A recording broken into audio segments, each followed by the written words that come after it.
Hey, Internet. Hope you're all having a lovely Saturday. And welcome to season 2 of Spooky Saturday, a just chatting installment where me and my friends share scary stories and delightful conversation on Twitch.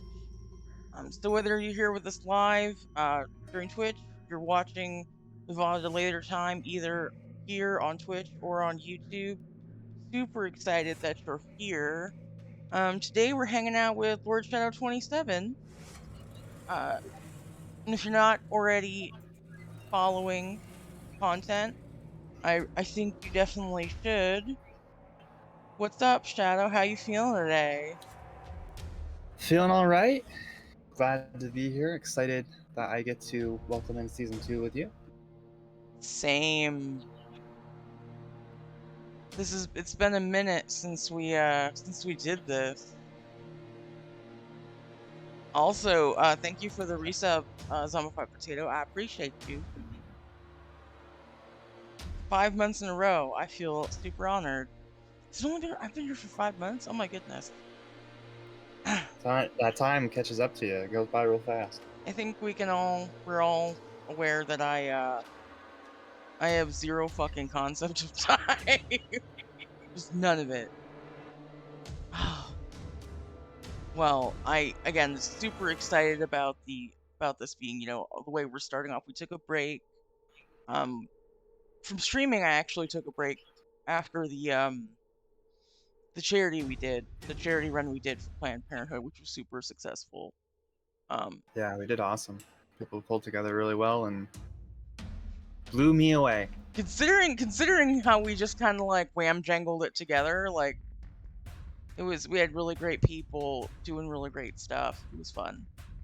And look forward to that sort of the charity stuff in the future. But I know today what we're doing is we're talking about ghosts. We're talking about true ish information provided by individuals who've seen stuff, and we're trying to figure out what's haunting you. This is the segment where we go over different universities across the United States. Today we're focusing on, what was it, Tennessee? Yep, Tennessee University. Not gonna lie to you, we talked about this. That's right, season 2 hype. We talked about this at the end of our last What's Haunting You segment. And I researched a bunch of stuff, and then apparently I'm super cool. And I lost my links. So Oh I know no. I know you did a lot of research. I know Zombified Potato's been pulling up stuff for me. Hello, Linksy, super lovely to have you here. And I've been pulling stuff up as we were doing sound checks. So I'm pretty confident we can cover this pretty well. So let's go over again for anyone who's never seen an episode of Spooky Saturdays. How it works is we do you like in university. I get it. That's great. Yeah, that was Shadow came up with that. He's super smart like that. Uh, Basically, how it works is me and my friend, we alternate back and forth, talking about different things, just like if we were sitting down having a cup of coffee. Um, we do sort of round robin style, kind of like put our ideas together, and we discuss it. And then, if people in chat want to bring stuff up, we discuss that as too. Good afternoon, Archie. Welcome. We're so excited to see you here. Um, yeah, I'm pretty pumped. Let's dive right in. All right. So, ghosts. Ghosts and other strange happenings at Tennessee University and the surrounding area. I actually would like to start on my end with some stories about things that happen around the town of the college. That's a really One good of them call out. I found was very interesting was Dr. Foster or Dr. Frankenstein. Oh. So this is an older story. back in August of 1829 is when this originated. August, like this month? Yeah. We did so good with this. This line. This line. Also, Archie, thank you for the resub. Love you, appreciate you for always being here. Being real G. So August 1829. So, the minister and languages professor, Dr. Stephen Foster, required a newly dead body for an unusual and at the time they were saying unholy experiment. And he planned on performing this experiment at the church. Um, his plan was to revive a corpse using electricity from galvanized batteries. Mm. He was interested to do this in the name of science, but some say he may have been inspired by Mary Shelley's Frankenstein that had been published 11 years prior to his wish to do this experiment. He was a native to Massachusetts, graduated at Dartmouth, and he moved to Tennessee in 1827 to teach Greek and Latin at what was then East Tennessee College, which is now the University of Tennessee. Um, So he's a he Dartmouth also, boy. yeah. He also did some supplementary teaching elsewhere in Massachusetts. But on the 17th of August, 2 murderers were hanged just after noon on Gallows Hill, which is now Summit Hill, which is on college campus, by the way. We'll get to that later. It's certain one man's body was buried nearby, but they're not sure what happened to the other body I bet your of homeboy got James it. White. So the story goes that White's body was carted down to the Foster's church, which was then on Market Street. It was there Foster hooked wires from his batteries to the still warm corpse. And the rumors also say that as the professor / minister turned a switch powering the batteries, the corpse moved and its chest rose and fell 3 times. So he did it. He did the thing. He did it, but he quickly turned off the current. Kind of freaked out himself. I don't blame him. And his claim to say that what God has declared dead wasn't for him to revive. I mean, at that point, you've already crossed that river, though. Yeah. And then less than 6 years later, in January of 1835, Foster died. He was buried in a church on State Street Cemetery. And then, yeah, he's still there. Just and the last words on his stone said, "Mysterious are the ways, O Lord." Well, there's a lot to unpack with that. Art imitating life, life imitating art. We're in the Bible Belt in Tennessee in this area. So for sure, this would definitely be a huge issue for anyone who actively knew it was a thing. And they for sure get not to diss the good doctor, but to be like that would be scary if you were like, I'm just gonna do this for science and for the lulz, and they'd be like, oh shit, it worked. Like it's like ordering a whole meal, and then when it gets there, you're like, actually, I don't want to. Just take a bite right here. I'm good. Like, can you actually just send this? The worst. I just need you to send this back. It's not actually what I wanted. You ordered it.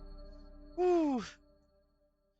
Oh my goodness. That's literally so the place is right on campus where he snagged the dude from. Yep, and where they were hanged. So, or hung, hanged, whichever way it goes. I feel like it's hanged in this situation. I'm not gonna grammar into it right now. We can grammar after the fact, but that's definitely that's so weird.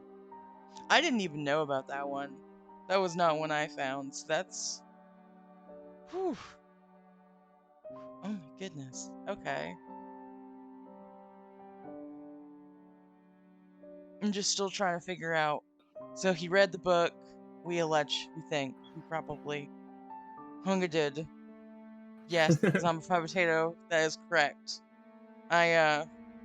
He's from the South, so he knows. He knows the colloquial terms of how it would be. But no, just your average day professor being like, you know what? It's a balmy Tuesday. Let's raise the dead. That's so creepy, for real. Just think of what that person saw, didn't see when they came back for those 3 breaths. Oh shit, that is a really good question. I'm like, huh, what? And then dead again. Well, no, like you hear about like the people who have like who die on an operating table and then like are clinically dead for however much time. I mean, if the body's still warm, we don't know how long he had, like how long it took him to get homie from the gallows to. Also, this is like the 1830s. Like, did they know for sure that he was dead? Because like I know up north in Vermont we have that whole in Coventry I think it is, where it's like a glass the glass mausoleum where people, like when they get buried, they were like, I need to make sure I'm actually dead and I need you to see me be dead.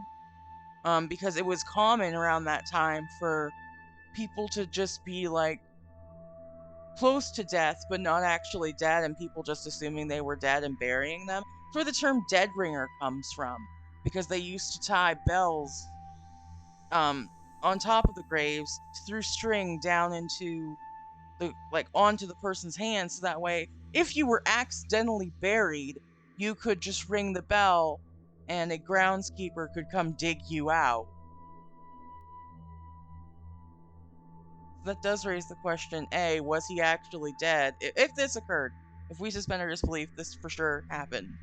Was he actually dead? If he was, and he came back for those three breaths, did he experience, like, understand what was happening? Or if he was alive, was the resurrection what actually did him in? Oof, No one will ever know. oof. Yeah, we have no idea. Well, the guy's dead now, so he Definitely dead. for sure is dead. We made sure. We made sure this time. Oh man. Whew. Homeboy could have just been vibing in the afterlife. Exactly. Oh my god, that was a good one. So yeah, this area in Tennessee is home to a lot of really interesting kind of ghost stories. Actually, if I'm not mistaken, this is where the around this region is where the Bell Witch um story originated. I think they even made a movie about it. Um, I may be completely wrong, but basically, in the 18 like 15 to 1830, around that time, there was a local family that came under attack from like this invisible like entity, ghost, spirit, what have you, that was able to verbally speak, throw shit, and shapeshift. So it also could just kind of like move super fast and just fuck shit up. But basically, it was a poltergeist. If you don't know what a poltergeist is, It's actually the word poltergeist is noisy spirit. So this creature, this entity, haunted this family for whatever reason, just made their lives not fun, would physically attack them, and was specifically after the daughter. Basically, there was a lot of different sightings, different weird goings on that made this family believe that there was some scary ghost situation going on. They also had slaves, so like also if something bad happened, I'm not that I'm saying anyone deserves to be attacked, but also I can't fault the poltergeist for messing them up. But yeah, like the family would hear knockings on the walls, they would see a strange creature that resembled a dark dog, a big dog, birds of extraordinary size. They would see a little girl hanging out, swinging from the limb of an oak tree. And around this time, the father started having like he would start feeling paralysis in his extremities and his mouth, which he probably had a stroke. But back then, because of science, like the medicine around there, um, they probably didn't realize that's what it was, and they were like, "Oh, for sure, it's a ghost." Um, but yeah, basically, poltergeists would start throwing things, pulling the sheets off their beds, attacking the kids, attacking the husband, attacking the wife. Um, and when they had a family friend come over to like kind of help out, 'cause they're like, "Hey, some shit's getting weird." Um, he had actually reported, and this is just again, this is like the legend that passed down. He had reported that the ghost spoke to him and was like, "Yeah, I'm like a spirit, just like in the Bible." Um, and when he asked, well, like, "Well, why are you here? What do you want?" He's like, "Well, y'all," he said, like, again, paraphrasing, I wasn't there. Um, I'm a spirit. I was very happy that I've been disturbed. Um, and then it gave off a series of different random exclamations. Um, and it was alleged that this was because there was a burial mound, an indigenous burial mound, located somewhere on the property. And because someone had been looking for buried treasure, whatever for whatever reason, this had allegedly made the spirit angry, so it attacked. Um, but yeah, that went on for like literally like 15 years. And yeah, it's famous in that like the Bell Witch of Hamana. Like one of the I think one of the professors at Tennessee University around little like maybe sometime after composed music in honor of that whole haunting spirit experience.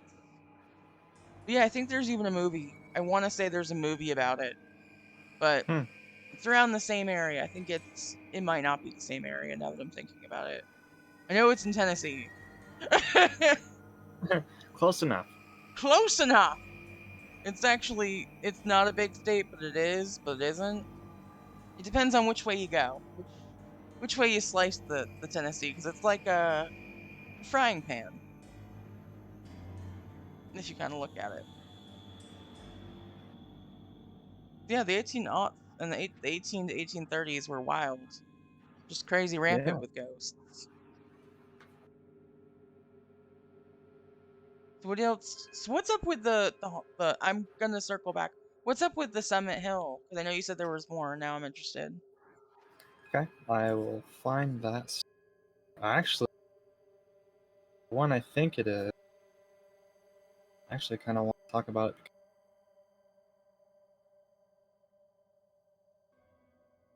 I think they're citing this thing.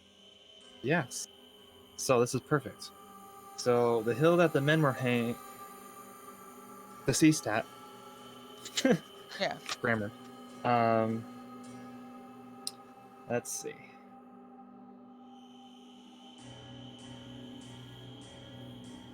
So it was the college built a building there.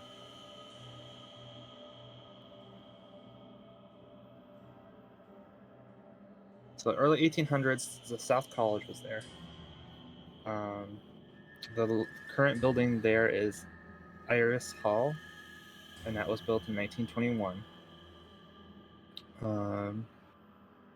So why I kind of want to come back to this too is you mentioned reports of a dog-like shape-shifting in that story. Well, here is there are reports of a wolf spirit with coal-black eyes and long, sharp fangs, um, That is. which people refer to it as a barkus, barkest, um, which is something in Northern English folklore, and it's basically a spectral hound with huge claws and teeth. And is often, um, when seen, it's to be seen as an omen of certain death, of soon death. Yeah, but what is it? It's if you look at like stories of like the Wild Hunt, and how it's accompanied with dogs. God, it's a I want to say a Witherhound, but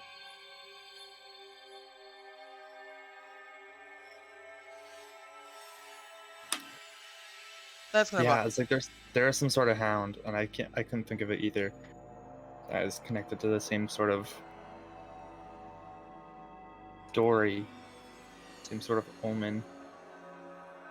Um, but there's the dog is not the only spiritual animal up there.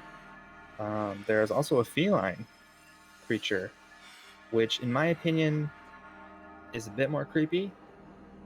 Um, it is called the Wumpus Cat, me. and that's of Cherokee legend.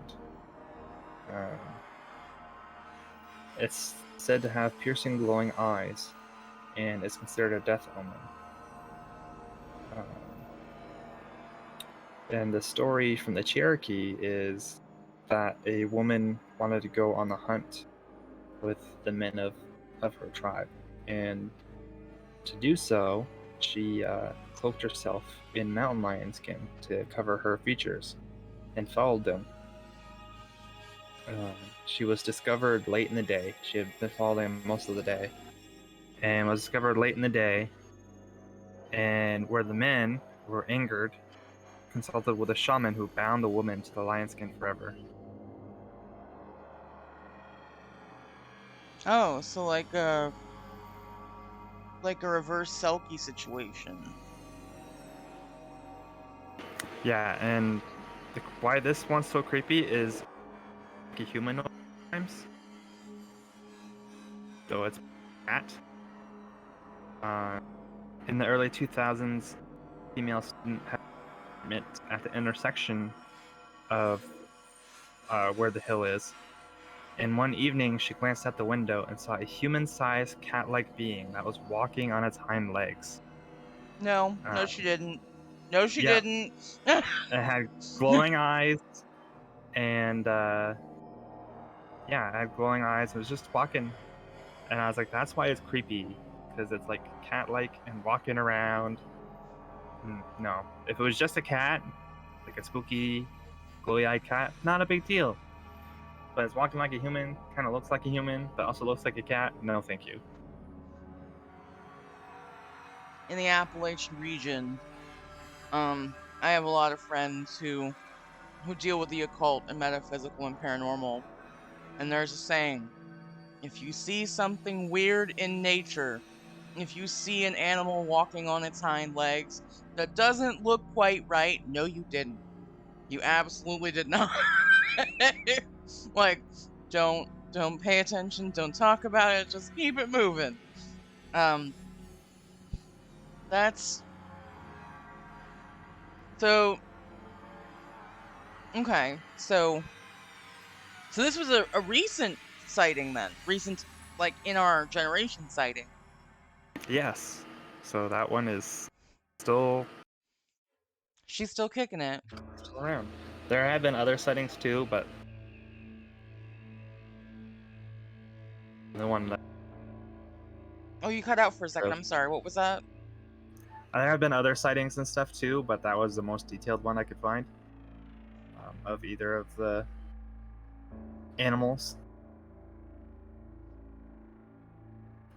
But not only animals have been seen on the hill. So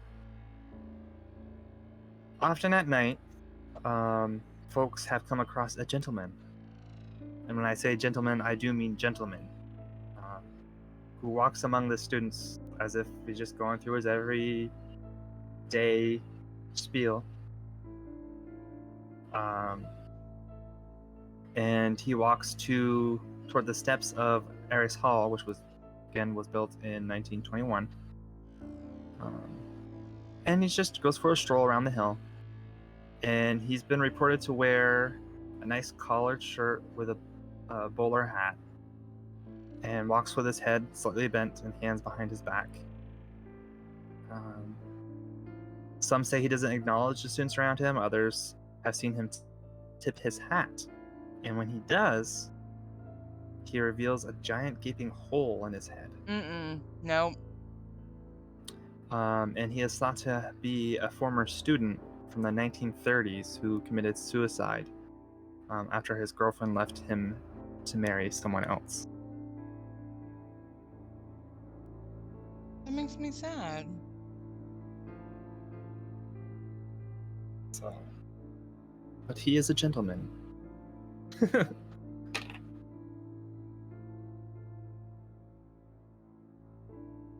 There's you just reminded me. There was at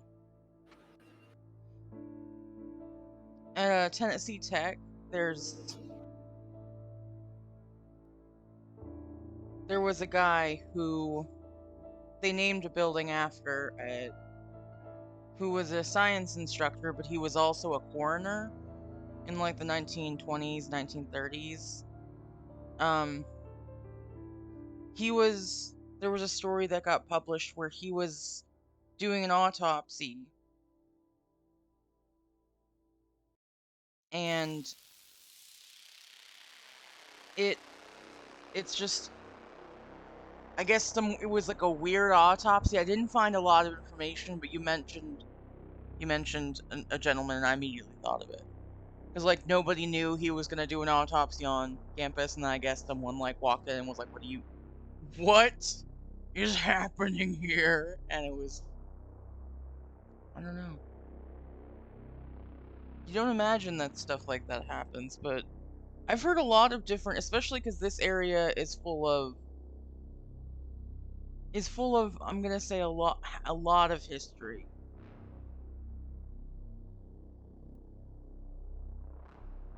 Yeah, for sure. I think that's the kindest way to say that.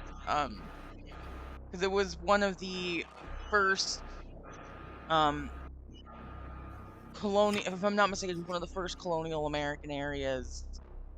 The Virginia areas, Tennessee's right here, where European settlers landed, where they first had interactions with First Nations, um, and with it being along the eastern seaboard and along those initial trade routes, it is going to be probably rich just from that. But then, we take into account like the Civil War was a thing that happened. And this is that area, we're in the Bible Belt. So you can imagine spirit folk be noisy here. Indeed. Speaking of Civil War, I have a story too about that too. I'm here for it.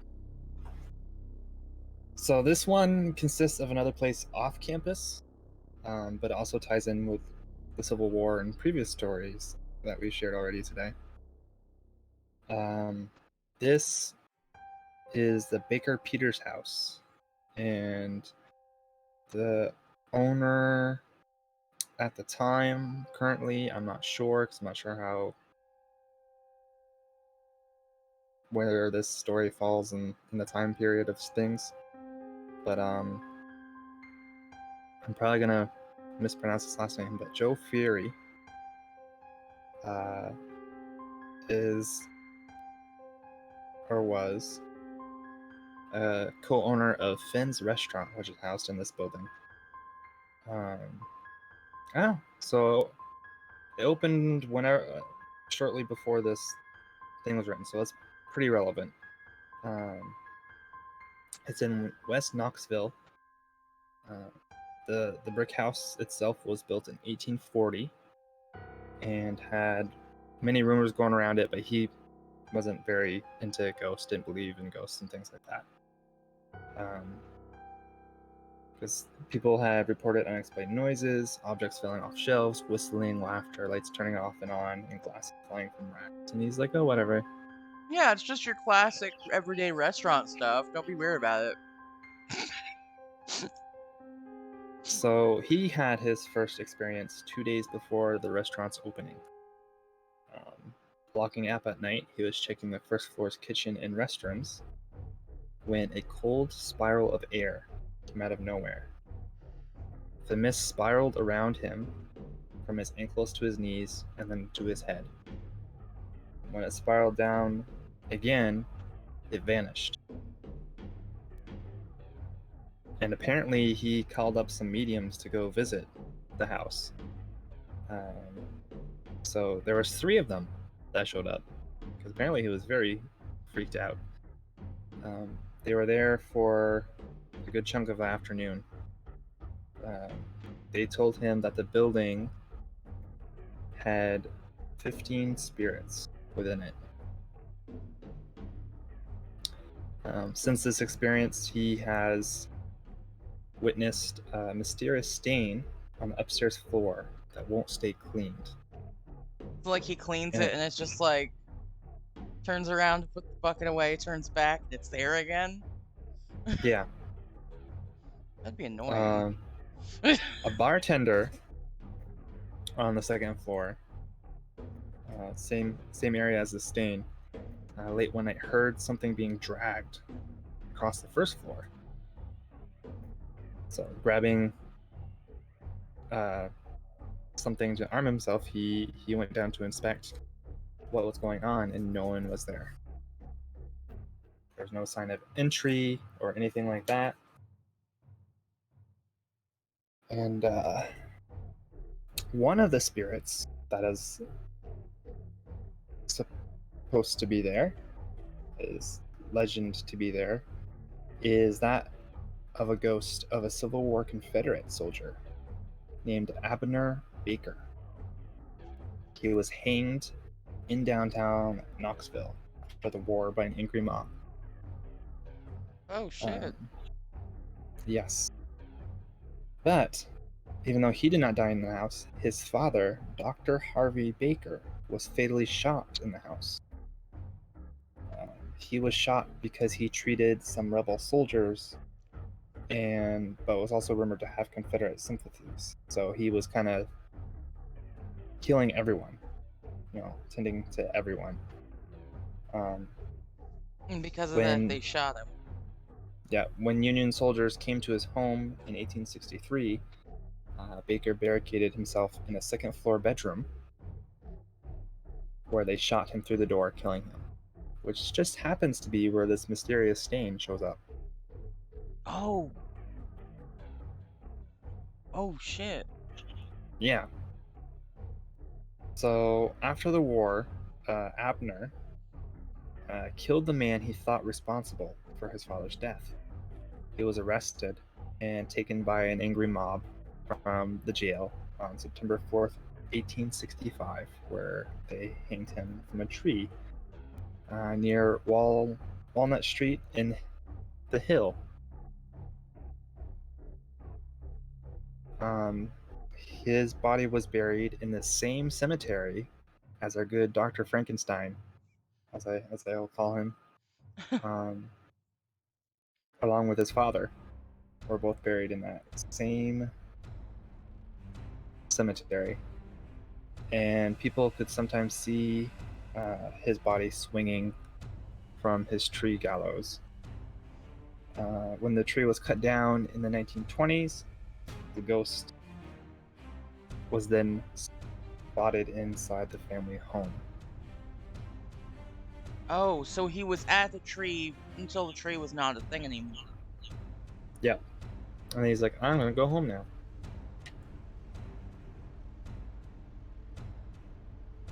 Oof, that's spooky. Yeah, I was like, that's interesting. They're all buried in the same spot. It is. They're like little friends. I actually have a ghost sighting that is a little different than what we've sort of been talking about, but it's from the Blounteville, Tennessee area. Um, and this was something I found on the internet, so it's got to be true. OP said that they live in Bondtown Road, which is always an area that's got supernatural activity. They were there for several years before they ever had a first like encounter with the spirit, but their grandmother also saw it. Um, Started out that they were hearing men talking, so OP grabbed a camera and took a photo. And then went and got the photos developed later on, and there was white fog in the photos that wasn't there when she took the photo. So when they looked inside the photo, like they looked at it a little closer, it was a woman of African American descent, in a fancy dress that looked like a wedding dress, but it was very clearly there.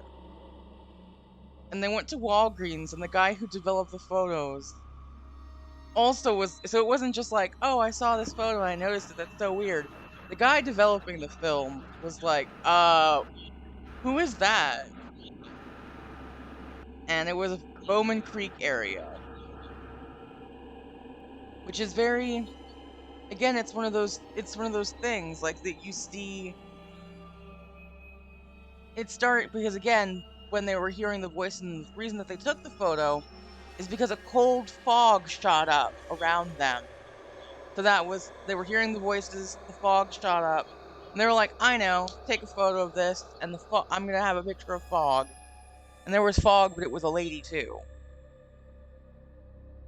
Are you familiar with what, like the different methods people try to like paranormal investigators use to try to like prove or disprove a haunting? Yeah, photos are big when you sometimes take photos because they will capture things you cannot see in the moment. Yeah, it's like the whole idea is like your naked eye may not be able to pick it up, but like the camera will. The elusive lady fog. Well, no, it's just, it's wild. Like I know, when I lived in North Carolina, there was a lot of different areas where there were, because again, this is right on, this is the southern area, so it's right on the line of where you see those different cultural things intersect, where you had like the Civil War, which was big in like the late 1800s. And you've got all these different interactions with bad interactions with First Nations where terrible things happen to good people. And again, wars happen. The land remembers stuff. And the whole idea that like spirits of individuals can be tied. You were talking about the guy who would do the bowler hat thing. When they do paranormal investigations and they try to like classify what type of a ghost it is, there's one that's referred to as a residual ghost, where it's not a ghost that knows it's a ghost. It's just like a snapshot of like this is what that person would be doing right now, which is walking down the road, tipping their hat. Um, It's super weird. It's super weird. And colleges, college campuses, because they're often built in areas where people normally congregated. So that way, it was a center hub anyways, so students could go to a center hub to then receive their education. It's not uncommon on colleges in general where they're very haunted, even before, by spirits that lived there even before the college was a thing. Hmm. That poor barman, though. Could you imagine being like, I'm just trying to close up and I can't get this spot clean? Like, damn it, Harvey.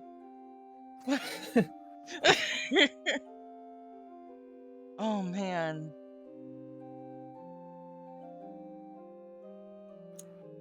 So you talking of the bridal dress wear reminds me of another story I found. It also happens to do with Civil War soldiers as well. Um, this one takes place in downtown Knoxville. The Bijou Theater. It was built in 1817 and was known as the Lamar House. A lot of things have happened there. It's been a tavern, a hotel, a storefront, a Civil War hospital, and a brothel. So she's got And is many looks. currently a theater and restaurant. So one of the spirits that is there is guessed to be, they're not for certain, but it seems to fit. Is a Civil War Union General William P. Saunders. Um, he was there at the converted hotel turned hospital. He was shot in November of 1865 fighting in Knoxville.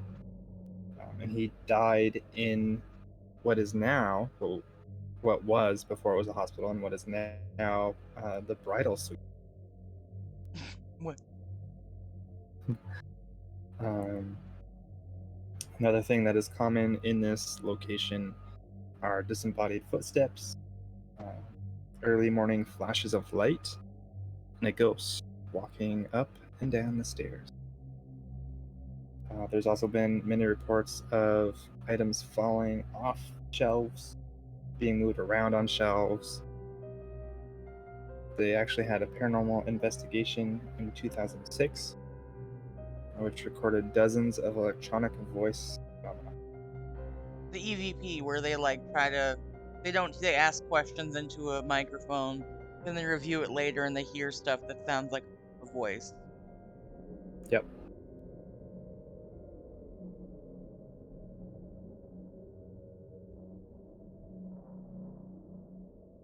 So, Y'all gonna know some tricks for ghost hunting. We got the photos, we got the EVP that we yeah. talked about this time. Yeah, we're going into the technical side of things.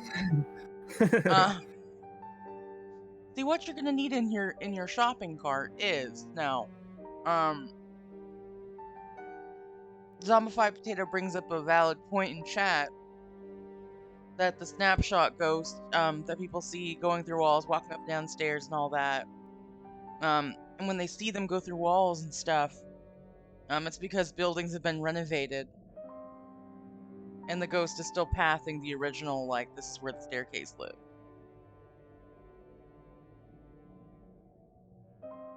That's like, I know businesses, when you're buying a pre-built pre-built, when you buy a certified pre-owned haunted area, no, I always for my haunted areas, I always try to get pre-haunted. We don't need to supply the ghosts; they'll get there. But So much work having to supply the ghosts. yeah, like it's much easier if All they that just extra cleanup start. costs, They and just if they just start out haunted, we're good. I just burnt my face. I'm so great because I am having coffee because obviously. So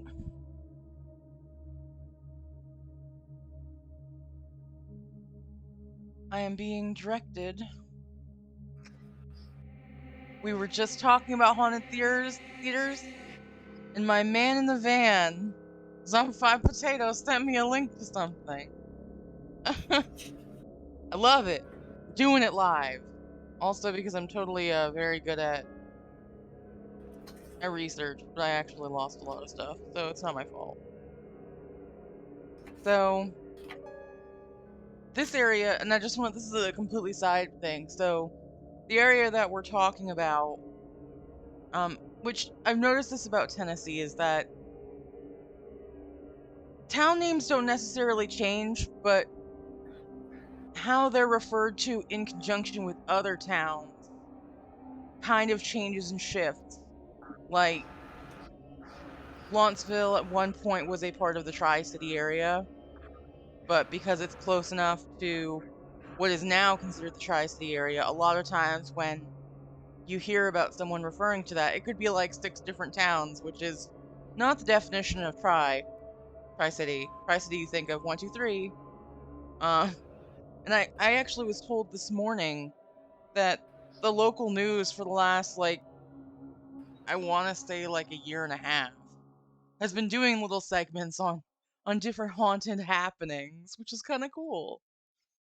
We're slowly, I'm not going to claim credit for having people be spooky every day of their lives, but I think we should all just take stock in that.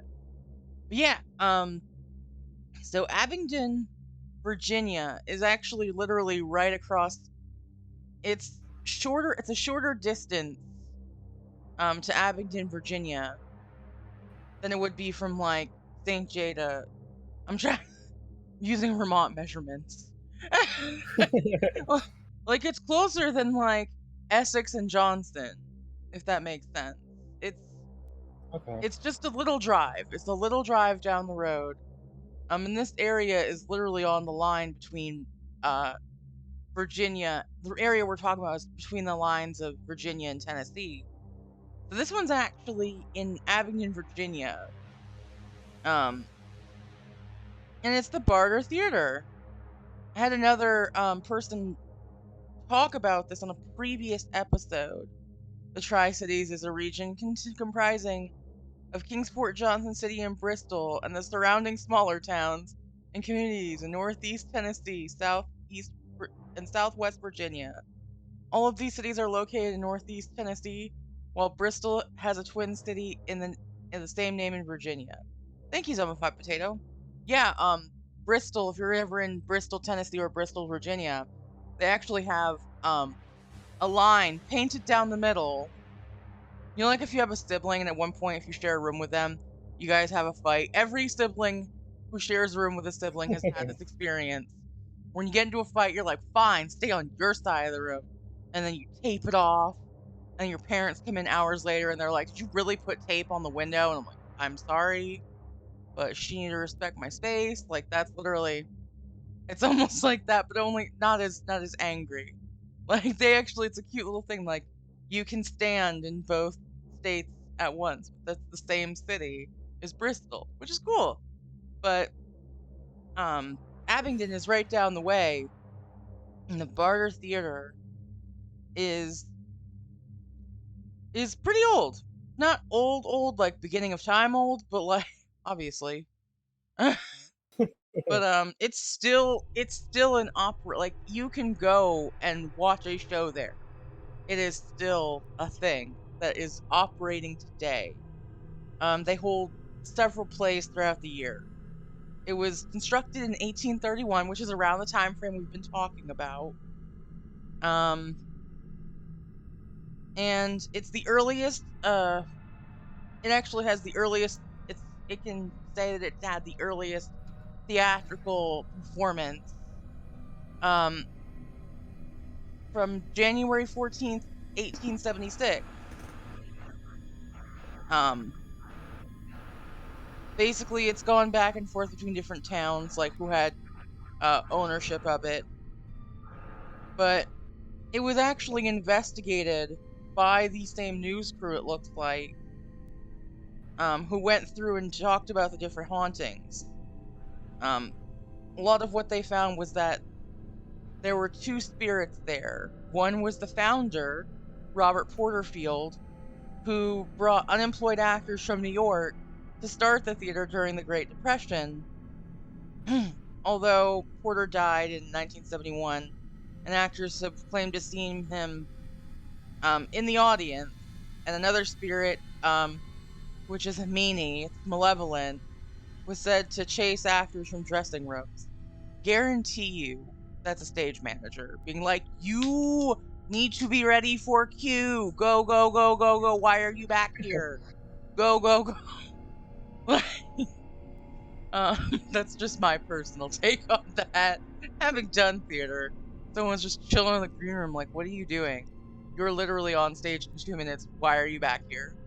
Like, I need you in costume. I need you to have prop ready. I need you waiting in the wings. Let's go.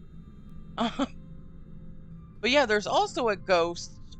This is a separate ghost, but it's a ghost haunting that's been talked about there of a Confederate soldier. That if he showed you his wound, it's the legend. If he shows you, um, if he shows you his wound, that you would be dead within 48 hours. That's spooky. That is. And like, could you imagine if you had no like,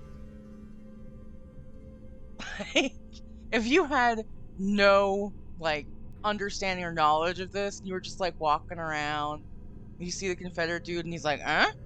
Shows you, and you're like, "That's super weird." And then 36 hours later, you're telling your friend who was a native of the area, like, "Yeah, this weird thing happened." Their face goes, "Oh no!" Then you're probably fine because how does that work? I don't know how that works, but there's a there's a lot of other different things that happen at this theater. It's a lot to go into, but because it started out as a theater for one town, then was given ownership to Abingdon, it's gone through a series of owners. Um, the latest being the one who got the actors from New York during the Great Depression. But it's super interesting to think of. And theaters, just like colleges, are built on places where people are going to naturally congregate in a community because it's all about location, location, location. That makes sense. Like when we think about logically why this place has spirits. Like, well, that's because people were there. Spooky Ween is going to be a fun time around here. Yeah. So, theater, I know we went to college together, and I just want to briefly tie this back. The college we went to actually had a ghost in the theater of the guy who was the theater's namesake, who sat in the audience. And if it was a good show, you would see his seat go up during the end if he was giving you a standing ovation. Yeah. Arthur Dibdin. But yeah, you got another one? I'm on a roll with this. We're gonna talk about all I sorts of have spooky shit. I have uh I do have more, but I'm gonna tie in how like what I've talked about so far.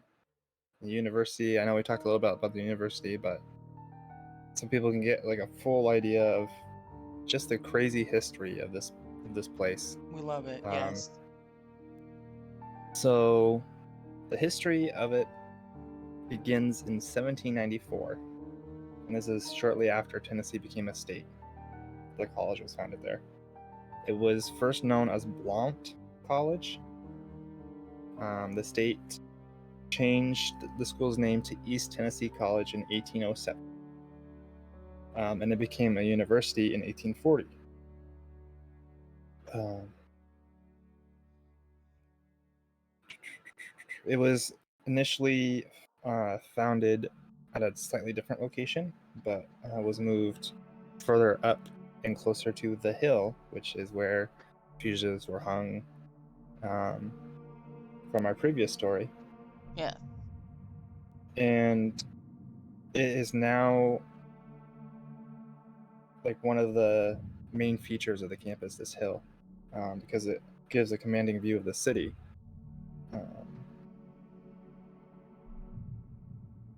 The same hill during the Civil War was where Fort Byington was, and it looks northwest to a nearby hill. So it was a large, and there was Fort Sanders nearby as well. So there's Fort Byington and Fort Sanders. It was originally known as Fort Sanders was originally known as Fort Loudoun, but the name changed when General William P. Sanders, who we talked about earlier, was killed in action. I'm just skimming through this here. So you can give us a broad overview of like the history of it. No, for sure. Yeah. So this place is weird. We talked about a lot of the history of like slave ownership and things like that. Much of this area, being Eastern Tennessee, didn't really have an allegiance to the Confederacy because not a lot of them ran these big plantations with slaves and everything else that you would see elsewhere in Tennessee. So when the Union forces came in, they found very little resistance when they occupied in 1862. General James Longstreet led Confederates back in to recapture. They met with the forces of General Ambrose Burnside, who had created a line of defense just west of where the university campus is. So it was legitimately a battleground. Yeah. This line of defense stretched from the Tennessee River to Fort Sanders, and then around the northern edge of Knoxville to the fortified eastern side of the city. And they held off the Confederates. But on November 29th, 1863, Confederate forces charged up the hill, Fort Sanders, losing over 800 men. 120 were actually killed on spot. And the 20-minute battle.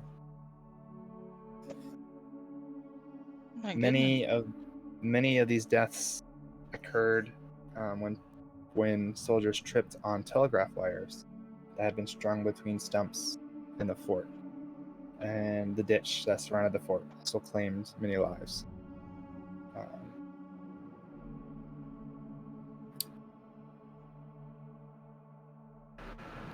That must be fought on that land. That must be such a, as a side note, like that must be such a.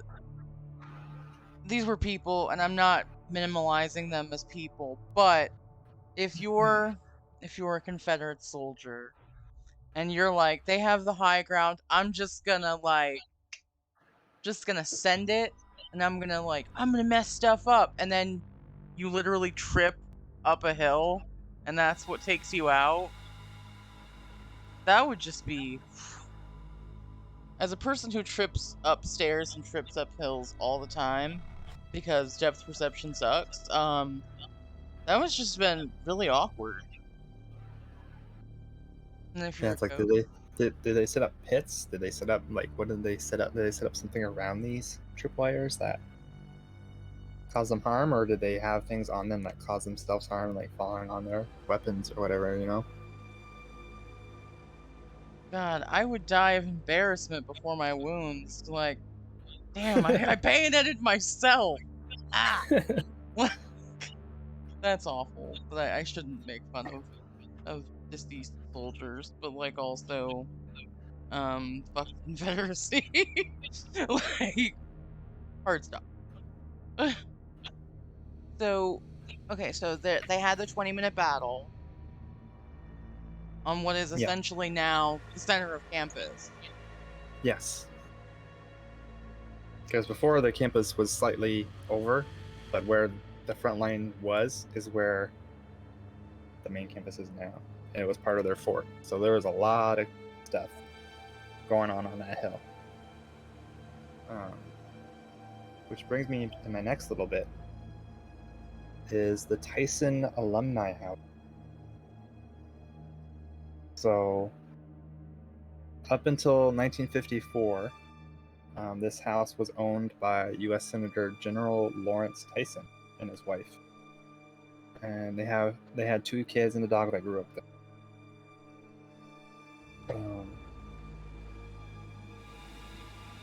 Their dog, Bonetta, lived with them there and was a gift to their daughters from the son of President Ulysses S. Grant. Wait, I'm sorry. Did And I just hallucinate? A person was a president? President. President. Okay. I was like, what? Yeah. So Grant gifted them this dog. Okay.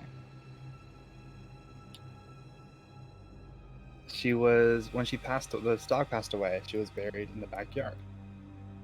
So fast forward to people who owned the house. Isabel Tyson Gilpin, she donated the house to the church, which is the same church that the previous people we've talked about are buried. And this happened in 1935. The university bought the house from that church in 1954. But the Tyson family had this stipulation with it. No matter who owned the house,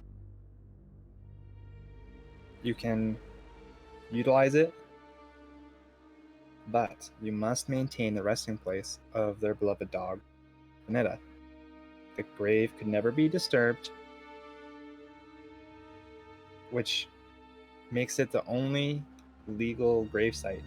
Funny that to say legal gravesite on the campus. And the dog still appears in the house along with shades of her owners and can sometimes be heard howling at night. I think that's really sweet, though.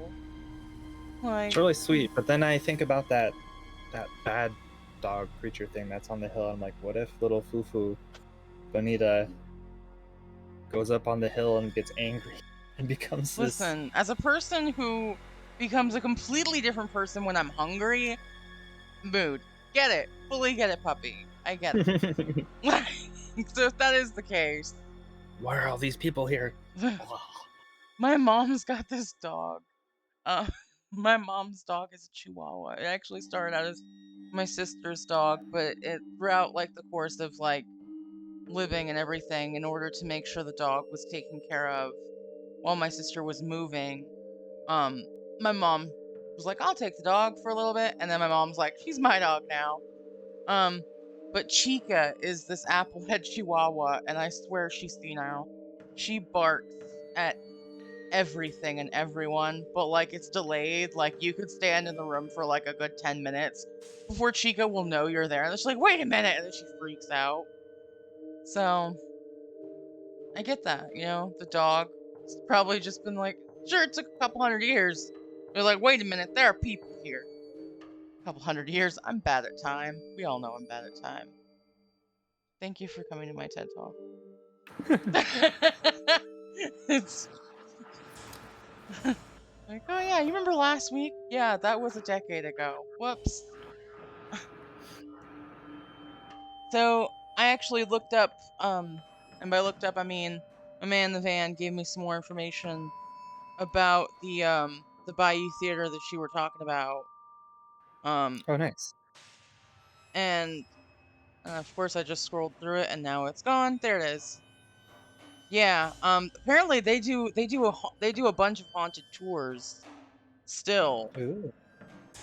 Like still. And apparently there's even the security dudes. Like it's not just like people who do the tours or whatever. Who are like, somebody tugged at my shirt. Like the security dudes who work there, for sure. Are like, yeah, we hear them on the catwalk all the time. So I think that's really interesting because if I'm the front man for a ghost tour, I'm sure I would ham it up so that way you buy more tickets.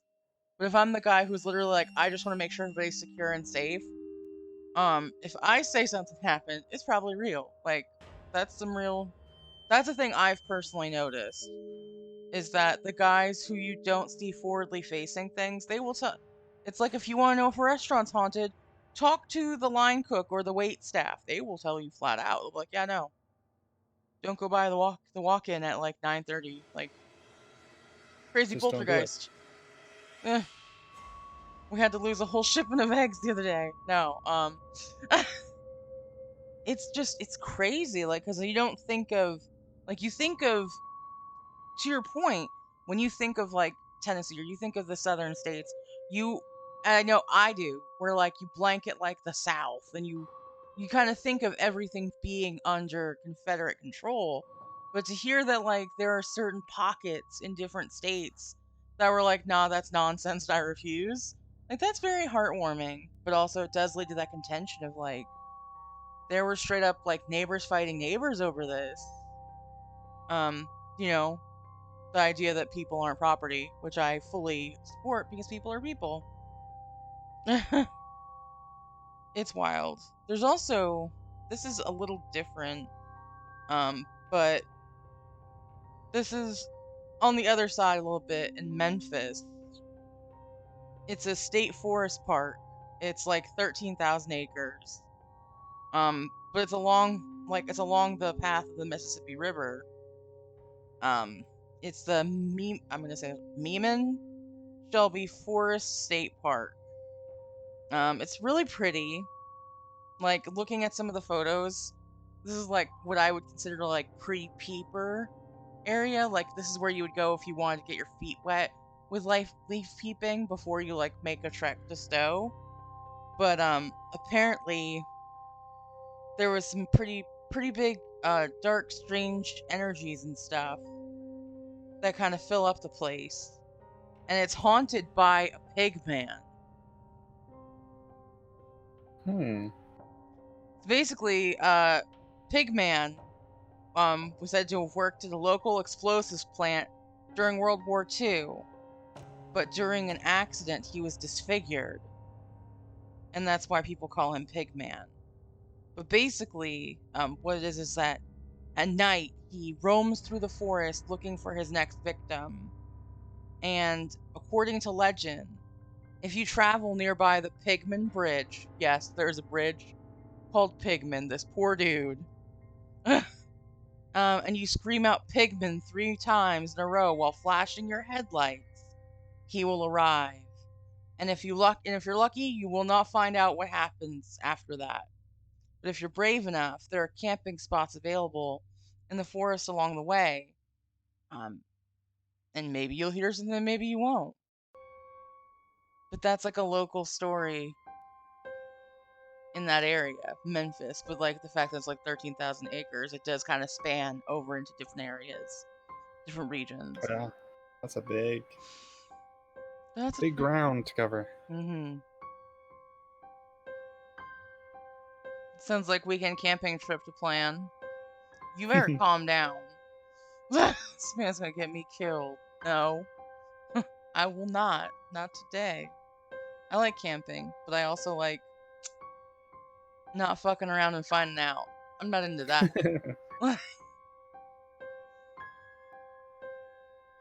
But yeah, there's a lot of different areas just in the state of Tennessee. And there are a few different colleges, not just East Tennessee, that are kind of set up here, which is kind of nice.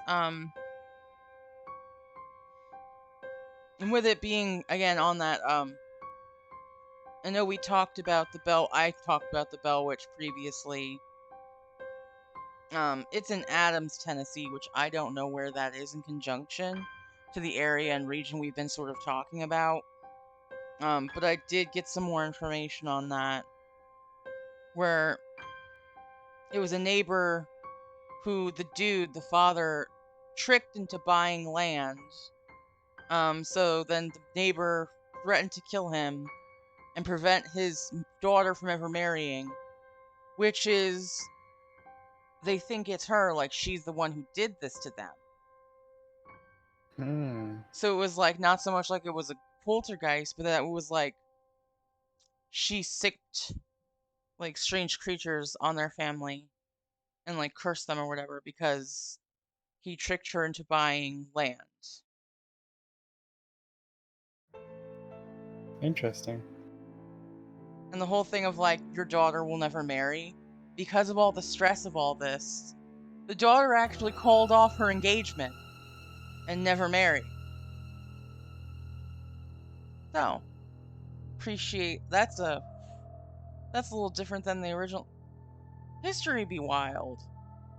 You know that? And I For think sure. like you find different like things that are kind of like talking differently. It's 6 hours west of here, but 7 hours from Knoxville. He said west, but I always say west because of Patrick. No, this is Patrick. No, this is Patrick. Oh my goodness. Yeah. So a lot of talk. I know there was another one where because I know there was part of Bluntville. I had it pulled up too, and I'm terrible at. I apologize, internet friends. I know that you're an ad. No, thank you.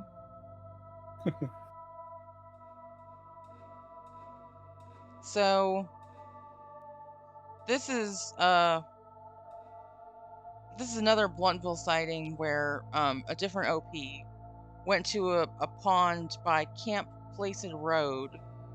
They were sitting on the benches by the pond. This is again someone submitted this to a website to be like, "Hey, this happened in Bluntville, Tennessee."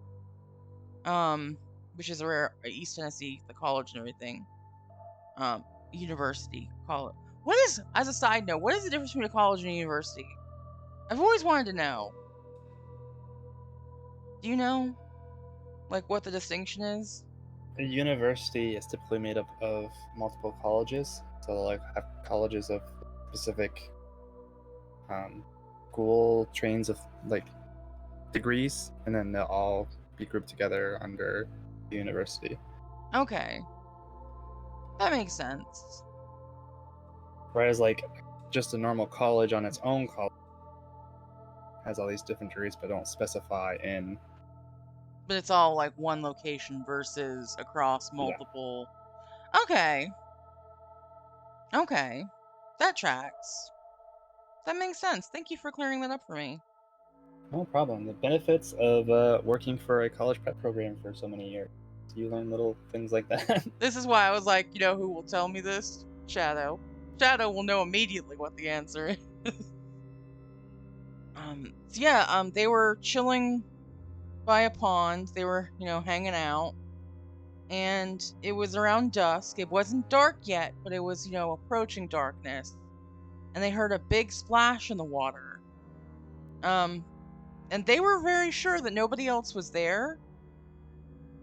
So they were like, oh, it must just be a big fish. Then everything got really cold.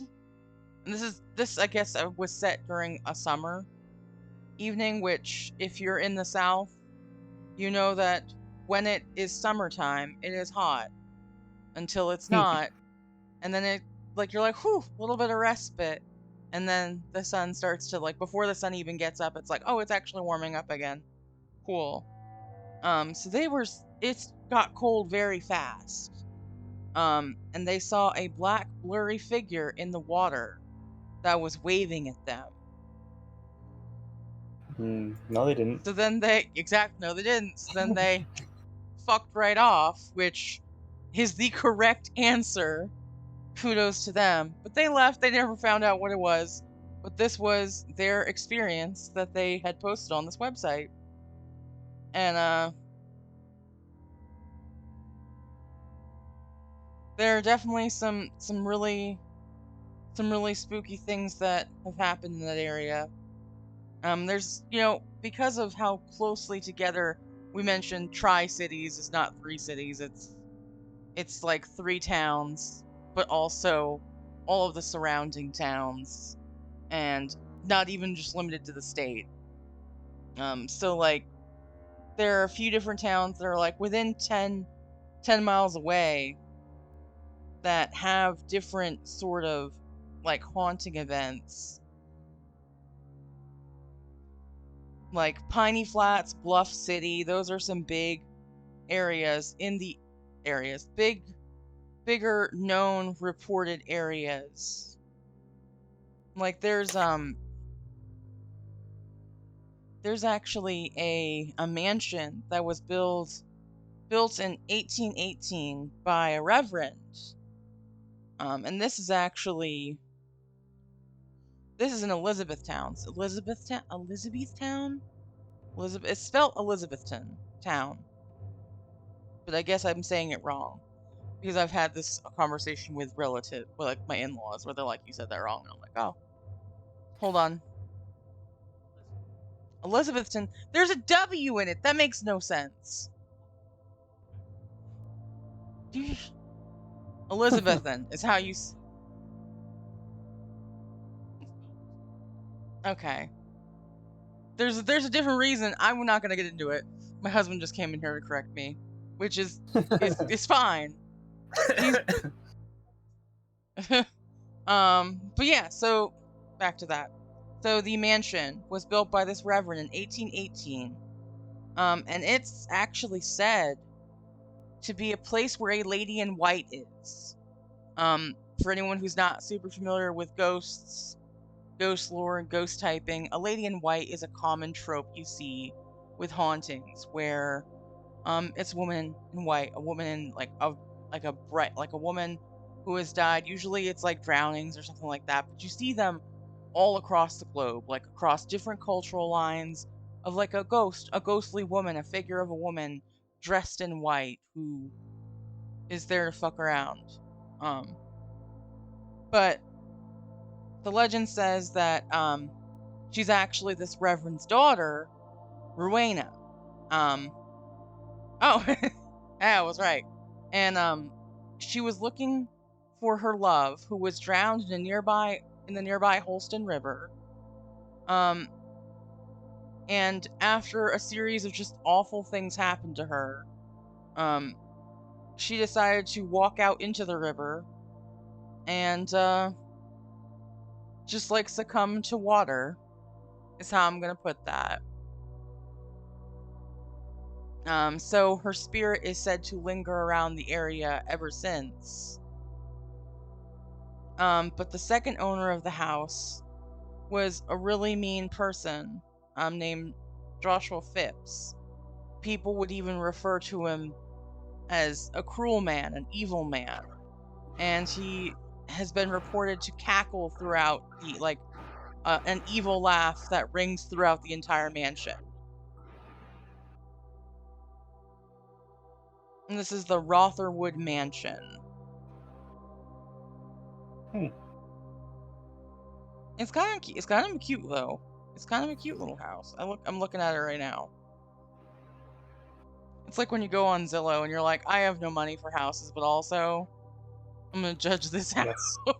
Yes. That's my life, looking through all those house apps. I don't have money for this, but I'm gonna look anyway. I mean, even actually, so we were talking about how Abingdon is literally like right down the road. It really is. It's like right down the road from Blounteville.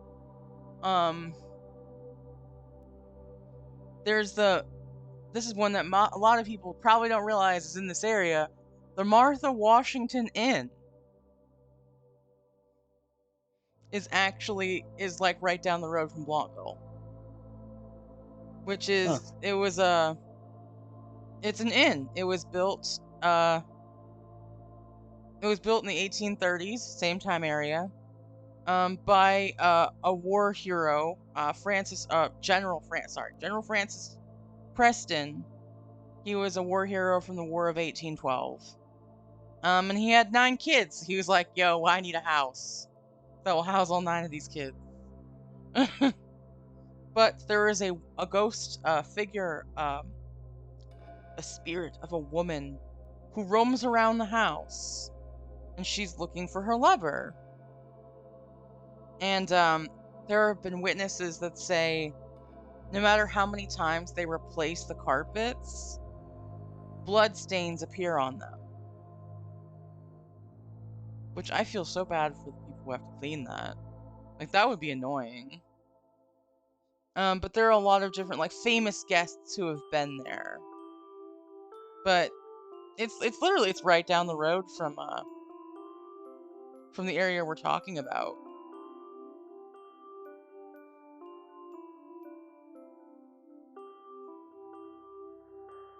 But yeah, simple solution, just match the stain color, and then you never have to replace them. Zombified Potato in the chat, working smarter, not harder. That's still... Simple solutions What is that meme with for your Chappelle? Modern ghost problems. solutions. Modern solutions require modern. Wait, modern problems require modern solutions. Hi, good morning. I just learned how to talk today. In my defense, I'm still working on coffee, and I'll be like this forever. The end. Did you So have I any have a other? Oh yeah. yes, I have a few quick little things, and then I also have another theater related story Yes. I'll share at this time. So, kind of the simpler hauntings on the campus of Tennessee University is Hess Hall, where you often hear blood curdling screams, which, according to the research, are from a single student who committed suicide in the 1970s. Yeah,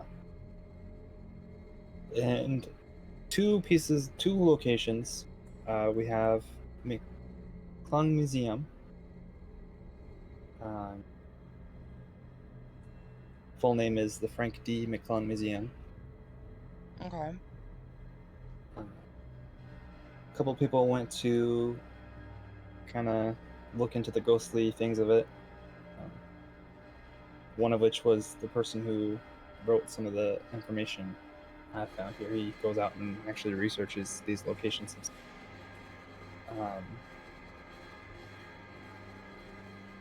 it turns out the museum was built of Native American burial mounds, and that their spirits haunt the museum. Which, hey, that's got some good artifacts in history, natural history, and artwork, and they also have their very live-in history of the ghosts, I guess. Another place is Reese Hall. It's a dormitory, and it is near, I'm guessing, near McClung Museum. It is also built on some Native American burial ground. Okay. Also, John Norris Brown, who is one of the ones that runs the website I got this information from, did some research on the maps, and it turns out that this site once was a location of a cemetery, and he went to dive into the records more, records of graves ever being moved. Oh, And so people inside were this, just playing like musical chairs with graves? yeah, no one moved them. They left them there and just built on top Oh. of it. Oh, what? So there are reports of shadow people and figures being all over this building, in students' rooms, in the hallways, stairwells. So yeah, so not only is it a native burial ground, it's also an actual, like, more modern colonial grave site as well. So they've just been stacking. Playing Okay. Jenga in a very unnatural way. God damn it. We're supposed to be serious. No, it's fine. That's Supernatural Jenga, the most dangerous game. Uh, oh my Don't knock the god. tower over. You don't want to know what happens. You don't want to know what's under there. Speaking Oh, of moving and just building things on top of things, um, that brings us to the Alumni Memorial Building. okay. So, as we've seen, sometimes the ghosts in the university, when their building's destroyed, they go on to another one, like the man whose tree was chopped down. So he's like, "I'll just go home." Like, fine, I'm gonna go home Um, now. so the old science hall was raised in 1979. There was a ghost Fanny appear to go and just hang out in the alumni building. Um, Originally, Fanny's ghost was home in the auditorium of the science building, where all the plays were performed on campus, lectures were given, and chapel was held. She had dreams of being a Hollywood actress, had supposedly got a contract with a studio, but days before she was to head off to California, she contracted tuberculosis and died. Oh no. Uh, it is said her spirits are often seen watching rehearsals uh, Trying to pick up pointers. in the alumni memorial, and no one can describe her because there's no source that can provide a specific description of the ghost. They're just like Um, a ghost is here. yeah, That's but just. more recently, there was a young man and his friends. They came to watch a movie in the auditorium after having dinner out on the strip. At some point during the movie, he told his friends that he wasn't feeling well and was leaving to go back to the dorm. So this is one of the stories that that man before Norris Brown, I believe, uh, talks about here. So he wasn't feeling well. He's going back to his dorm. So he left the movie, walked to the front of the building, and down the front stairs toward the Smokies lobby. The next morning, one of the custodians found the young man in a stall face down in the toilet where he had died while getting sick. Oh So shit. this guy here, after he talked to that person, he began asking around and discovered that that custodian was actually one of the current custodial staff who found him over 20 years prior. So this is about 30 years ago that this happened. Uh, so there have been many sightings of this man, this ghost. The students and staff have always described him in the same way. A young man, shoulder-length hair, jeans and t-shirt with boots. He walks slowly around from the auditorium hallway, down the stairs, and off to where he ended up being found. And apparently, the person he interviewed says that he himself had seen this ghost uh, during their 20 plus years that they've been there. And the custodian said the same thing. He's seen him a bunch since. Um, That must suck for the custodian, cause like he found him, and then he like yeah. keeps finding him and shit. Yeah, then that building was closed to make way for the new student union. So we hadn't seen him since the building was closed. But yeah.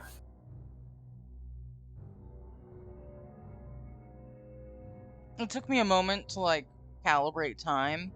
30 years ago was like in the 90s, not the Yeah. 70s, the 90s. Oh wow. Oh, also know about moving bodies and not moving bodies. Perkins Hall was built near Blount Hall. which was built. The Blount Hall was built in 1900 and demolished in 1979. Um, so before Blount Hall was demolished, and while Perkins was starting to be established, the bodies of 8 Union soldiers were uncovered. So not only do you have actual cemeteries and burial mounds, but you have the soldiers from the battle that happened on the hill. They just kind of kicked some dirt over him. We're like, all right, this will be fine. Oof. My head's still reeling from, because dead people have, that sounds so bad when I say it like that, but like, with how many people exist on the planet, and like how time is a thing, it's hard to imagine any place that wasn't at some point or another a place where someone's body was interred. But to have the stacking like that and then build buildings on top of it, like I wonder if these were like it sounds like they discovered it after the fact that like, oh yeah, like almost like they weren't intending to build there. Like had they known it was like that, they wouldn't have built there. But I don't know if that's the case. Does that make sense? Did I have a brain moment where I just said something that didn't make any sense? Probably.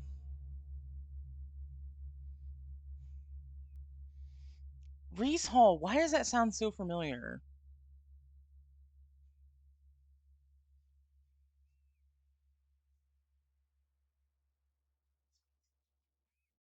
Reese Hall sounds familiar. Pardon me, internet. Looks like we're having some technical difficulties. Um,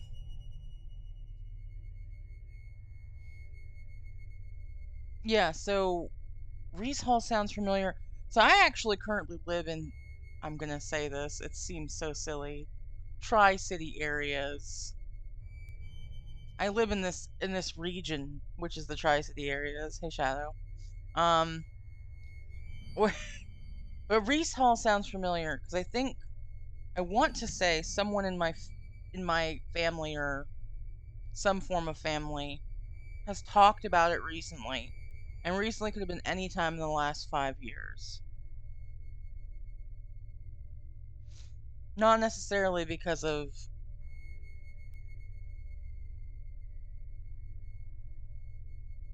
not necessarily because of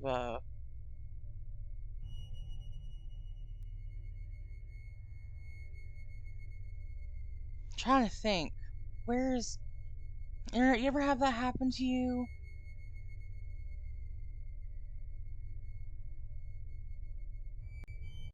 Okay. Bear with me one moment. Shadow, can you hear me? I think okay, so what happened is the internet and PC had a moment. And I'm not sure if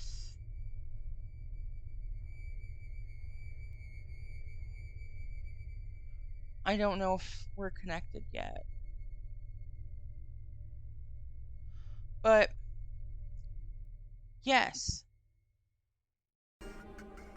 internet scary things aside, what we're gonna do, you don't hear Shadow. Yeah, we had a little bit of a hiccup. So I'm gonna go to the Be Right Back screen. Yeah, you can hear me because I'm cute. Not to say he's not. We're all cute. I'm gonna go to Be Right Back real quick while I do some troubleshooting.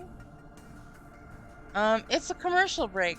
This is a good time for everyone to hydrate, which I've been informed is not coffee, which is nonsense. But don't panic.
Hey, Yeah. internet, As I we're was, back. ooh. So you mentioned Reese, the Reese building. And I was like, why did that sound so familiar? While we were sorting out stuff, my husband's zombified potato was like, oh yeah, that's because my parents are alumni of ETSU. And I was like, what? He's like, yeah, they both went there. And apparently it's just like you said with the universities, they have multiple locations. So, fun fact. Archie said, because while we were getting everything sorted, I was like, I'd love to know input for future stuff. Like, if there's anything you want to know about in the future for us to cover. Um, I do want to know why I'm coming across a ton of people either feeling uneasy about September, October this year. I've been having a bad feeling about September too, and now I'm seeing it's not me and others, some even having precognition. Okay. Ugh. Archie, that is a very spooky question. I would love to cover that, and that's tell you what, Archie. Tell you what. I don't know if you have signed up for a spooky Saturday, but I do know that you're in my planning Discord. We have dates available. Um, if you would like to sign up for a day, I would love to talk to you about this because I have tea to spill on that. And I don't want to derail any further from where we're talking about, but I absolutely, yeah, please don't shit your pants. Shit the bed. No, don't do that. That's an Amber Heard. Uh no, don't do that. But yes, I do want to talk to you about that, and I would love to get viewers' input on it. But back to I forgot what I was talking about. Reese Theater. I have it written down. So apparently, my in-laws both went to ETSU, and that's why the name sounded familiar. And I forgot where I was going with that. Yep, there was a reason, there was a thing. It made sense for a moment, and now it's gone. But yeah, with the university spanning so many different locations, we're gonna hear a bunch of different stuff from different regions. That makes sense. I know originally we had talked about just the Blantville area, but it does kind of span over that whole eastern side. Hence why it's called Eastern. Good job, Bunny. You did a great job. I deserve a cookie. But no, we had talked, I know I had mentioned it previously, but there's like the local news has been running spooky little, like going over spooky little things.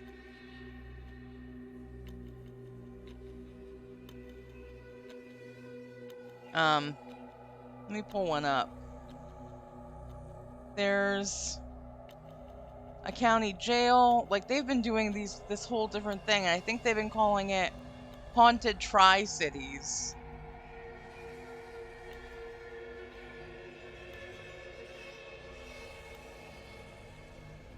And during the course of events, they actually talked to different department heads over at ETSU, and one of them, who was department head, a chair for Appalachian Studies, specifically said, and I quote, "College campuses have always been a fertile ground for ghost stories."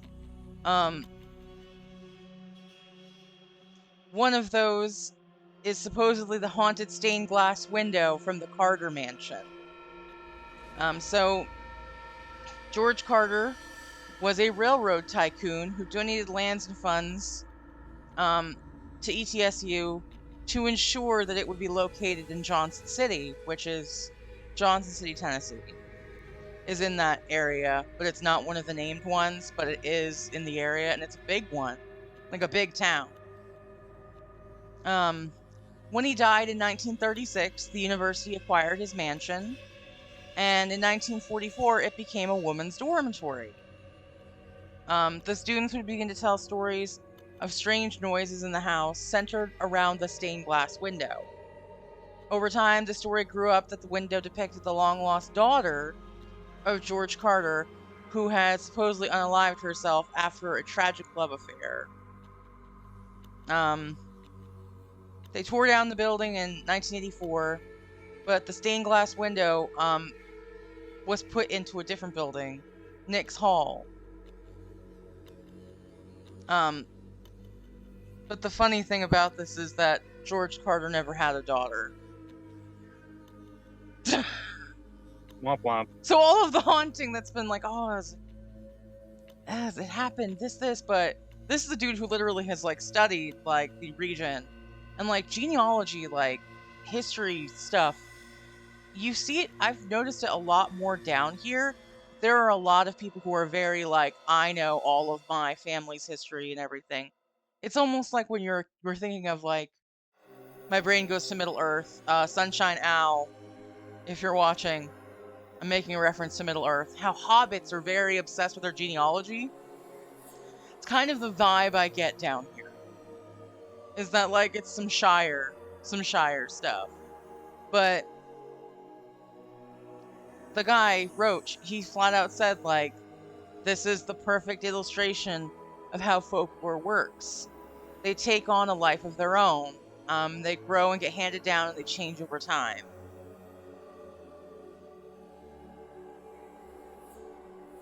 But yeah, It's that very was interesting. just one thing I wanted to like bring up because this was on legitimate news. This was on the news. Like they talked about this. Which is cute. And they have different like professors weigh in about the different things during this segment, which I just love. I love it. I love to hear it. Nick's Hall, the building that the dormitory ended up being torn down and rebuilt into, also had a library, and the old stacks, which were located in the reference section, where it's dark and gloomy, but that people get the feeling of being stared at in there, but nobody's there. Dr. Delana Reed is the assistant professor of storytelling, who relayed this to the news. Like, yeah, it was a librarian who felt that way. She felt like she was being watched. She looked around, there was no one there. She found the book she wanted, and went to leave.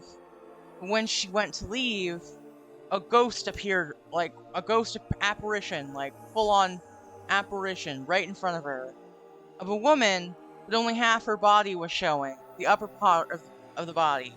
The rest was very just gone. And the part she could see was very high collared dress, tight bun. And my brain immediately goes to a librarian of old. But there's a lot of these, because again, they've been apparently, because Zombie sent me the link to like all of their stories. Because he's like, find this interesting. Apparently, they've got a bunch of these ones, which is wild.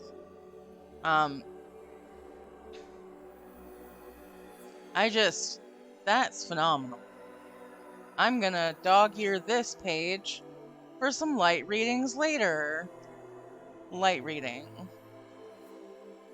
But yeah, that's, to long story short, that's why I was like, ETSU, all of this sounds very familiar.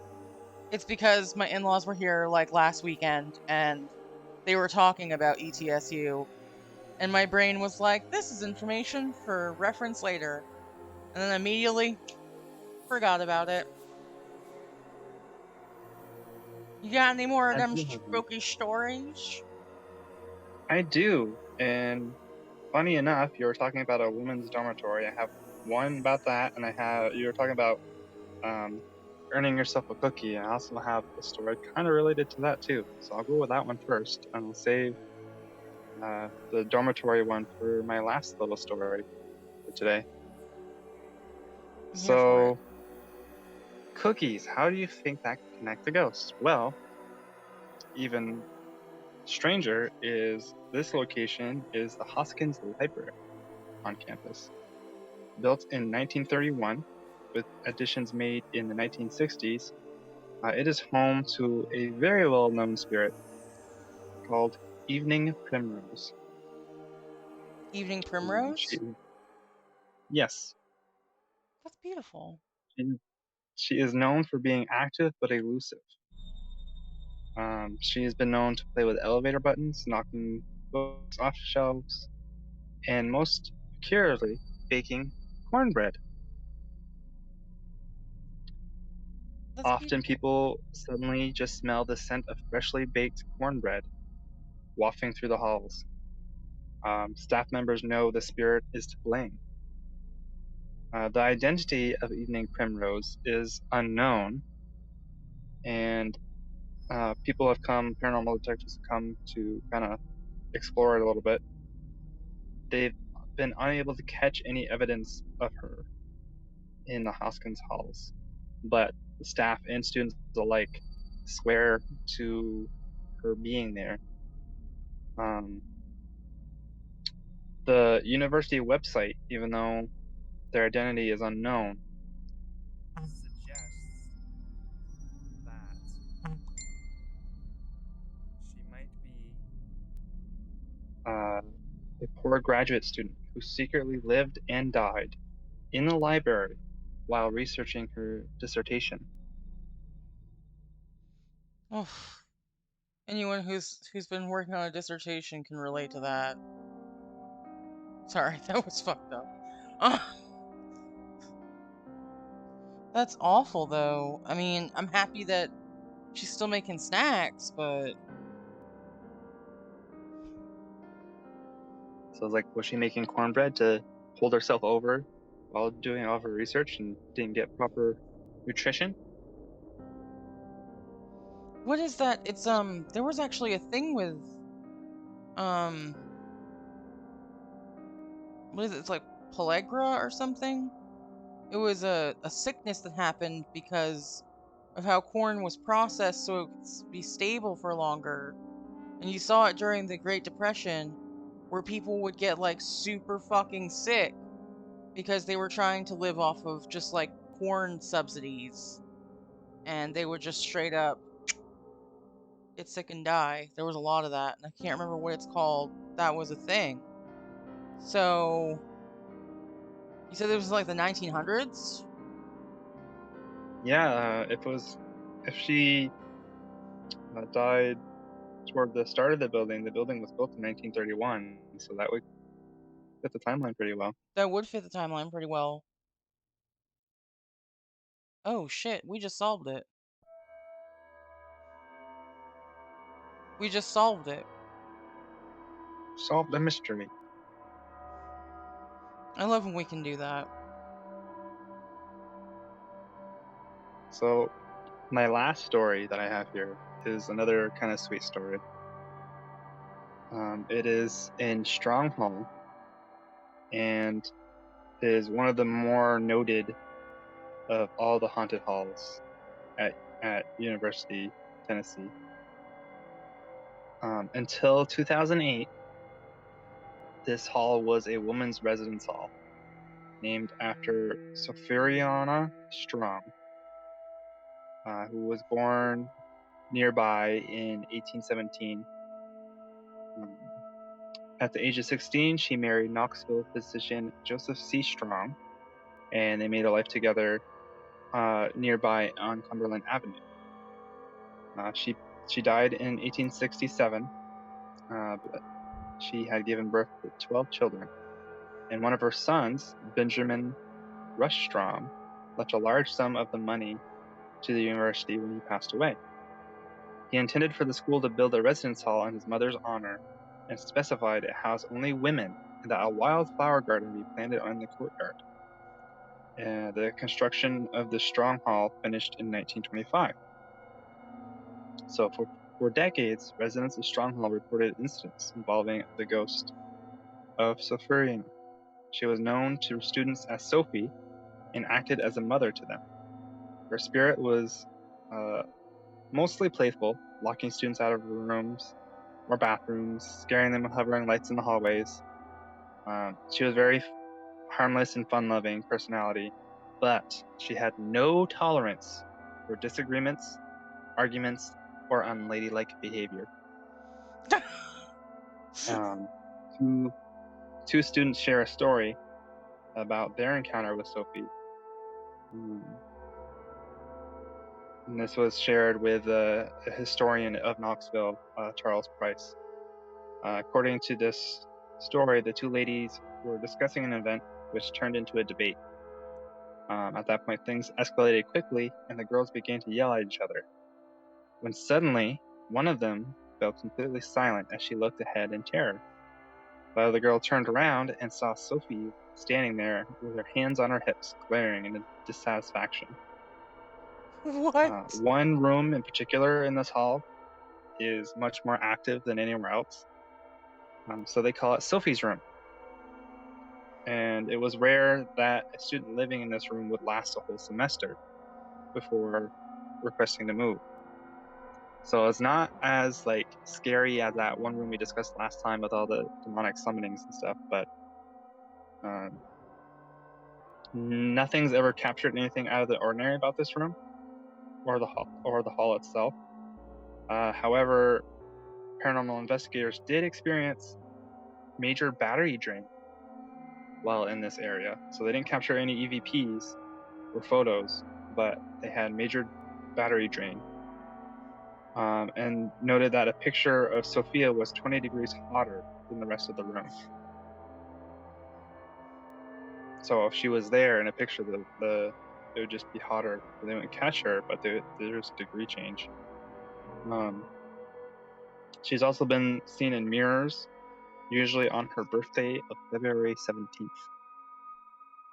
Which is very interesting that she's there, considering she didn't have a connection to it.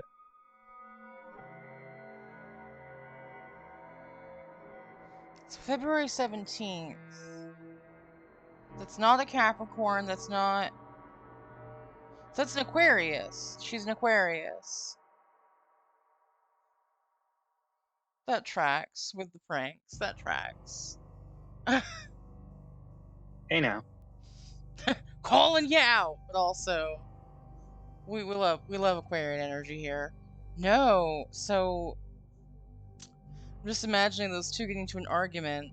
Sophie being like, "You girls are gonna be the fucking death of me." Oh my god, she's here. What? Oh, mom drama. So you mentioned the battery drain thing. I know last season we had Mr. Crowley on, who is a paranormal investigator and a demonologist, and he was telling me about some of the ways that you can determine like spirits are in the area and they're gearing up for something, is that they drain the batteries because they need energy to manifest. They need energy to interact with the surroundings. So it's very interesting to me that the paranormal investigators didn't get anything, but their batteries were drained. Like if they had backups and they were there for a little longer, maybe they would have seen something or they would have caught evidence. It's very interesting. It's very interesting. I can't think of anything. I think we've covered a very wide spectrum from the 1800s to the 1900s over the Eastern Tennessee area, specifically on Eastern Tennessee University, State University, ETSU. Yeah, that tracks, State University. We covered a lot of different time frames. I think we totally solved the librarian one, the lady in the library. I think we solved her with the cornbread pellagra. Is it pellagra? Somebody fact check me. Fact check. I don't Aquarius, know. unite. Let's get weird. Yes. Zombie's also an Aquarius. The only way we knew how to get. The only way we know. Phenomenal. We're here for it.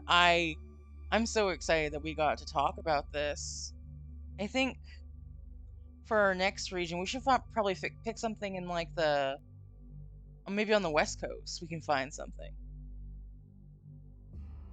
West Coast sounds good.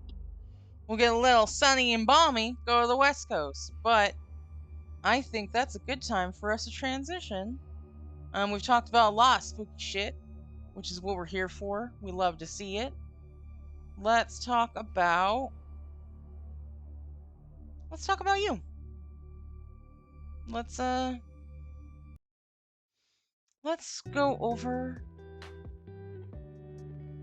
cool stuff that you got going on. I know you create stuff on Twitch and YouTube, and you've been doing a lot of cool projects. Let me go ahead and pull up because I've got some really cool links. And because we talk so much, I literally have to scroll a bunch. I think I even still have. I know we've been doing the Gloom Crew, which is us going through Gloomhaven. We've been doing that on YouTube. I know you've been doing a Dungeons and Dragons campaign of Dice and Kin. Pretty regularly you stream that live on Twitch and then upload to your YouTube. But Yes, and we've been making a ton of homebrew content for that campaign, including a brand new class that everyone got a sneak peek at last episode, but we ended mid-battle, so we're going to be picking up with that class, showing off some of its special subclass abilities Tuesday at 7:30 p.m. Eastern. excellent. I'm trying to find, why am I bad at clicking? Because I am awful at clicking. Actually, it's because I have this window like this. Look at me, I know how to operate a window. I know how to work with, that's an Instagram link. You do have Insta as well. But I do. It's mostly food and doggo pictures. It's mostly Marshall. But yeah, check out YouTube content. Check out Shadow's Twitch. Outside of a Dyson Ken and Gloom Crew, I know you kind of got a lot of hats. You got a lot of spinning plates. Is there anything super exciting that you're looking forward to, content-wise, or something that you're starting up that you want us to be aware of? Should be finishing up Cold Steel 3 soon, and there is votes in the Shadow Guild Discord for anyone who wants to decide what I play next. The options are Cold Steel 4, which I would usually wait for the summertime to play, but there's that. And then the other 3 options are series of games that I started but never finished, and I would finish them if they ever voted for. And we're doing a big giveaway to celebrate the community as well, and that is a way to get entries into the Nintendo package of Switch Lite, 3 games, and a year of online Nintendo service. So, and there's going to be a couple of runner-up prizes as well, but definitely check out all the different social medias there to figure out ways to get extra entries, and join us in the Discord because there'll be ways to get entries in there as well. So Yeah. that's my way of saying thank you to all the folks who have been supporting me through all these years, and folks like yourself who helped get the community where it's at today. My goodness, thank you. I know that the Shadow Guild is for anyone who's not familiar, is a community of different content creators and gamers, just overall dope ass people. We play games, we support each other, and I know that personally, I do want to just shout this out.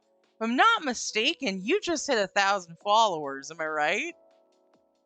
Yes, I did. That's why we launched it's been a goal of the communities that once I hit 1K on Twitch, we will be doing this giveaway, which we'll be having these kind of entry things up until mid-September. And we're closing in on 2K on YouTube, which is crazy. That's amazing. I love that. And not just because I'm also featured there. That's not what that is. But also I am. Y'all should check out Gloom Crew. Do it. Check out Dyson Kin. Is you just do it. It's a great time. Why wouldn't you? Treat yourself. Also, actually, if you're not already doing so, just look up Shadow Guild on Twitter, because we is there. I know we've got I was about to say Distrol. That's wrong. That's email. There's a link tree. I have the Shadow Guild link tree down in the About Me section. Feel free to check out other content creators like Shadow. We've got a lot of cool stuff going on. Very exciting. I'm pumped. I know we did just freaking smash that Planned Parenthood charity, and I know I personally am looking towards stuff later on this year. And I know you and the rest of the Shadow Guild, we're going to try to collaborate on some stuff towards the end of the year as well. So Yes, probably late just, this fall, yeah. I plan on doing Extra Life again and getting a team together for Extra Life to benefit Children's Hospital, either the one near me or one near someone else who's in the team. I know the one near me doesn't have a lot of content creators promoting for it, so I like to do mine when I can. But I'm also willing to spread out the love to other children's hospitals too, because they're all important. Absolutely. Zombified potato. Do it or get haunted by some of the spookier things discussed. I mean, Yeah, you don't want that cat thing coming after you. You don't. Oh my goodness. This has always been fun. We have a good time. I am looking forward to us hanging out in the future. Very excited. Again, I appreciate you spending your Saturday afternoon with me. Because you could be anywhere, but you decided to get spooky, and we appreciate it. We talked about a lot of stuff. I know I'm gonna sleep like a baby bear tonight. Before we go, is there anything you want to say, everybody? Just want to say thank you all for tuning in and supporting Bunny Bear. I've known her a long time, and Couple it's weeks. good to have been reconnected back and having you in the community. Thank you. I'm gonna blush because I can do that as a person. But yes, now season 2 is fully up and running. We had our awesome first episode of season 2 with Shadow. Very excited. Next week, we'll be resuming our regular time frame, 3 p.m. Eastern Standard Time, or whatever that means in your time zone. We're slowly uploading season 1 episodes to the YouTube channel. So if you like spooky shit, but you missed some episodes, don't panic. We're gonna get there. It's gonna be fun. I know I always have a great time with these. But as we're wrapping up, who is live on Twitch right now? Who is live on Twitch for us to raid? I would love to raid. Let's do that. Shoo, shoo, shoo. Anybody we know? Or if somebody wants to... Actually, Bowie's right now. Let's go hang out with Bowie. Looks like they're playing Meteoroid. I can't read. Metroid. Yeah, that word. They are doing a Metroid marathon.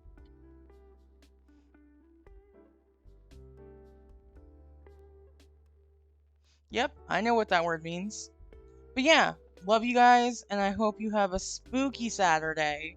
That's the wrong. I just forgot to copy paste. I was about to raid into your YouTube channel. What's happening?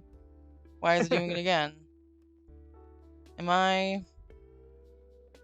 the problem? Couldn't be.